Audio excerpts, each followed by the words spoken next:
نحمدہ ونصلی علی رسولہ الکریم اما بعد۔ اللہ کریم نے سب سے پہلے انسان کے مجسمے کو مٹی سے بنایا اور پھر اس مجسمے کے اندر اپنی طرف سے روح پھونک دی اور پھر ساری مخلوقات سے آدم علیہ السلام کو سجدہ کروایا تاکہ آدم علیہ السلام کی عظمت اور فضیلت وہ دیگر تمام مخلوقات پر زیادہ ہو سکے۔ پھر اللہ تبارک و تعالی نے آدم علیہ السلام کی جنس سے ہی یعنی انسان سے آدم علیہ السلام کی رفیقہ بنائی تاکہ ان کی تنہائی دور ہو سکے۔ کسی جن، فرشتہ یا کسی اور مخلوق سے ان کی رفیقہ نہیں بنائی۔ پھر ان دونوں کو جنت کے اندر رہائش پذیر کر دیا اور رہائش پذیر کرنے کے بعد ان سے کہا کہ جنت میں جہاں سے چاہو کھاؤ پیو لیکن ایک درخت کے قریب نہیں جانا۔ اور آدم علیہ السلام سے ایک اجتہادی غلطی سرزد ہوئی جس کے نتیجے میں انہیں زمین کے اوپر اتار دیا گیا۔ اب زمین کے اوپر رہنے لگے۔ آدم علیہ السلام یعنی مرد کو اولاد کے لیے نان نفقہ کمانے کی ذمہ داری دی گئی اور عورت کو اولاد جننے کی اور گھر کے جتنے بھی کام ہوتے ہیں ان کو سنبھال اور ذمہ داری دی گئی۔ عورت کو حافظے کے حوالے سے بھی تھوڑا کمزور بنایا۔ قرآن کریم کے اندر اللہ تبارک و تعالی نے ارشاد فرمایا فَإِن لَّمْ يَكُونَا رَجُلَيْنِ فَرَجُلٌ وَامْرَأَتَانِ مِمَّن تَرْضَوْنَ مِنَ الشُّهَدَاءِ أَن تَضِلَّ إِحْدَاهُمَا فَتُذَكِّرَ إِحْدَاهُمَا الْأُخْرَى کہ اگر گواہوں کے لیے دو مرد نہ ملیں تو ایک مرد اور دو عورتوں کو گواہ بنا لو، یعنی دو عورتوں کی گواہی ایک مرد کے برابر قرار پائی۔ آخر اس کی وجہ کیا تھی؟ وہ اللہ تبارک و تعالی نے فرمایا ان تزل احداہما فتذکر احداہما الاخری کہ اگر ان میں سے ایک یہ بات بھول جائے تو دوسری اس کو یاد کروا دے، یعنی حافظہ کمزور ہے۔ اور حافظہ کمزور ہونے کی وجہ کیا ہو سکتی ہے؟ میرے اندازے کے مطابق اللہ کریم نے حافظہ اس وجہ سے کمزور بنایا کہ عورت نے گھریلو کام کاج کو سنبھالنا ہوتا ہے تو اس سلسلے کے اندر اس کو کئی لوگوں کی باتیں سننا پڑتی ہیں، کئی مرتبہ خاوند کی طرف سے بھی طعن و تشنیع کا نشانہ بننا پڑتا ہے، اور اگر ساری باتیں عورت یاد رکھنے لگ جائے تو عورت کا جو دماغ ہے وہ کباڑ خانہ بن جائے۔ یاد ماضی عذاب یا رب، خدایا چھین لے اب حافظہ میرا۔ اور نبی علیہ السلام نے بھی حدیث مبارکہ ہے فرمایا ما رأیت من ناقصات عقل و دین، یعنی عورت کو کم عقل والا بتایا کہ اس کی عقل تھوڑی ہوتی ہے۔ اور اس حدیث کا سہارا لیتے ہوئے کچھ لوگ عورتوں کو ناقص العقل، عقل سے پیدل اور طرح طرح کے لفظ استعمال کرتے ہیں، حالانکہ حدیث مبارکہ کا یہ مطلب بالکل نہیں تھا۔ جب نبی علیہ السلام سے پوچھا گیا تو نبی علیہ السلام نے فرمایا کہ وہ جلد باتوں میں آ جاتی ہیں، جلدی بہل جاتی ہیں، لوگوں کی باتوں پر یقین کر لیتی ہیں۔ تو اس وجہ سے اللہ کریم نے اور نبی علیہ السلام نے عورت کے اوپر کئی احتیاطی تدابیر کے طور پر کئی باتوں سے منع فرمایا۔ تو شریعت اسلامیہ اور احادیث کے اندر اور اللہ رب العالمین کے فرمان کے مطابق جن چیزوں سے عورتوں کو منع کیا گیا، میں نے ان چیزوں کو اکٹھا کرنے کی کوشش کی ہے، انہیں آپ کے سامنے پیش کرتا ہوں۔ اور یہ ساری باتیں احتیاطی تدابیر کے طور پر ہیں، اگر عورت ان کو اختیار کرے گی تو دنیا بھی سنور جائے گی، آخرت بھی سنور جائے گی۔ اور پہلی چیز ان میں یہ ہے، نبی علیہ السلام کا فرمان ہے نُہِیَ امرأۃ عن وصل شعرها کہ عورت کو اپنے بالوں کے ساتھ دوسرے بال ملانے سے منع کیا گیا، یعنی دوسرے الفاظ کے اندر ہم کہہ لیں کہ وگ لگانے سے منع کیا گیا۔ اور اسی طرح نُہِیَ امرأۃ عن الوشم والفلج والنمس کہ عورت کو بال گدوانے سے، یعنی بھویں کئیوں کی ہلکی ہوتی ہیں تو وہ آرٹیفیشل اس کے اندر سوئی سے انجیکٹ کرواتی ہیں، اس سے بھی منع کیا گیا۔ کئیوں کے بھووں کے اندر فاصلہ زیادہ نہیں ہوتا بلکہ گہری ہوتی ہیں تو وہ فاصلہ ڈلوانا شروع کر دیتی ہیں، اس فاصلہ ڈلوانے سے بھی منع کیا گیا۔ اور اسی طرح والنمسی اکھیڑنے سے بھی منع کیا گیا۔ پھر اسی طرح نُہِیَ امرأۃ عن الخروج متطیبۃ یعنی عورت کو خوشبو لگا کر گھر سے باہر نکلنے سے منع کیا گیا۔ اور پھر اسی طرح فرمایا نُہِیَ امرأۃ عن ابداء الزینۃ امام الرجال کہ عورت کو اپنی شان و شوکت اور حسن و جمال لوگوں کے سامنے، مردوں کے سامنے دکھانے سے، ظاہر کرنے سے منع کیا گیا۔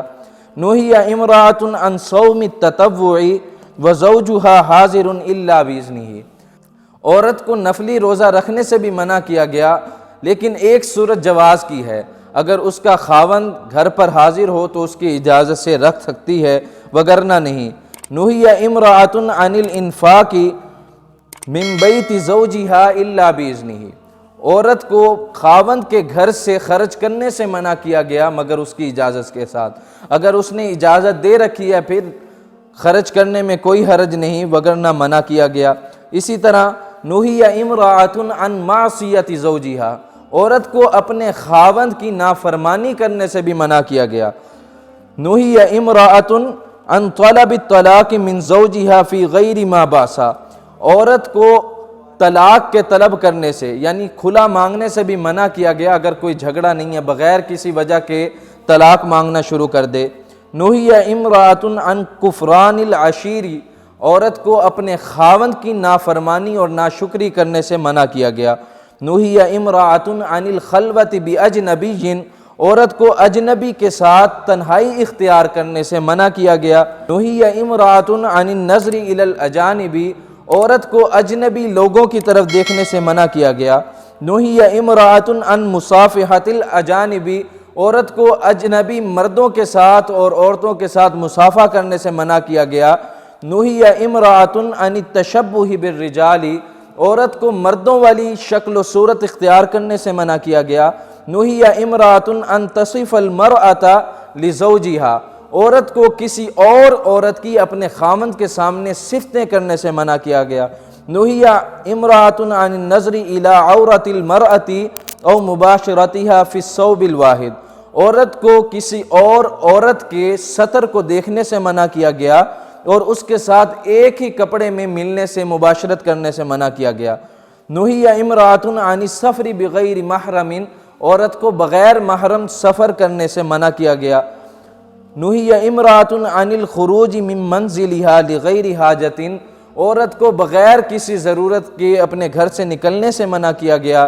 نُہِیَ امرأۃ عن النوح، عورت کو نوحہ کرنے سے منع کیا گیا، یعنی میت کے اوپر جو بین کیا جاتا ہے، رویا جاتا ہے، اس سے منع کیا گیا۔ نُہِیَ امرأۃ عن اللطم وشق الثیاب، عورت کو اپنے چہرے پر تھپڑ مارنے سے اور کپڑوں کے پھاڑنے سے بھی منع کیا گیا۔ نُہِیَ امرأۃ عن الغیبۃ والنمیمۃ والتجسس، عورت کو غیبت کرنے سے، چگلی کھانے سے اور اس کے علاوہ جاسوسی کرنے سے بھی منع کیا گیا۔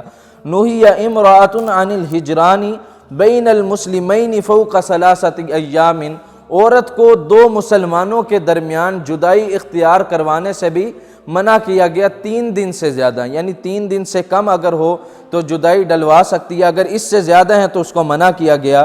نُہِیَ امرأۃ عن اتباع الجنائز، عورت کو جنازوں کی پیروی کرنے سے، جنازوں کے پیچھے جانے سے منع کیا گیا۔ نُہِیَ امرأۃ عن زیارت القبور وقطعیۃ الرحم، عورت کو قبروں کی زیارت کرنے سے اور قطع رحمی سے بھی منع کیا گیا۔ نُہِیَ امرأۃ عن اتیان الکہان والمنجمین، عورت کو کاہنوں اور نجومیوں کے پاس جانے سے بھی منع کیا گیا۔ نُہِیَ امرأۃ عن الدعاء علی الاولاد، عورت کو اپنی اولاد کے لیے بد دعا کرنے سے بھی منع کیا گیا۔ نُہِیَ امرأۃ عن تعذیب الخدم، عورت کو اپنے خادموں کو عذاب دینے سے منع کیا گیا۔ نُہِیَ امرأۃ عن ایذاء الجار، عورت کو پڑوسیوں کو تکلیف پہنچانے سے منع کیا گیا۔ نُہِیَ امرأۃ عن الحداد علی میت فوق 3 ایام الا علی زوجہا 4 اشہر و10 ایام، عورت کو کسی میت کے اوپر سوگ اختیار کرنے سے 3 دن سے زیادہ منع کیا گیا سوائے اس کے خاوند کے۔ اس کے خاوند کے اوپر وہ 4 ماہ 10 دن عدت گزارے گی اور اس کے بعد اس دوران کے اندر وہ حداد اختیار نہیں کرے گی۔ حداد کہتے ہیں زیب و زینت کو، سجنے سنورنے کو، تو اس سے شریعت اسلامیہ نے منع فرمایا ہے۔ یہ تمام وہ چیزیں ہیں کہ اگر ان کے اوپر عمل کر لیا جائے تو میری بہنوں دنیا کے اندر بھی کامیابی ہے اور آخرت کے اندر بھی کامیابی ہے۔ اس کے اوپر عمل کرنے سے اللہ تبارک و تعالی دنیا میں بھی ہمیں کامیابیوں سے ہمکنار کر دے گی اور آخرت میں بھی ہمارا نتیجہ اور جو رزلٹ ہے وہ اچھا آئے گا۔ اللہ تبارک و تعالی ہمیں ان تمام احتیاطوں پر عمل کرنے کی توفیق عطا فرمائے، اور گزشتہ ایام کے اندر جو غلطیاں خطائیں ہم سے ہو گئی ہیں اللہ انہیں معاف فرمائے اور آئندہ بچنے کی توفیق عطا فرمائے۔ وما علی الا البلاغ۔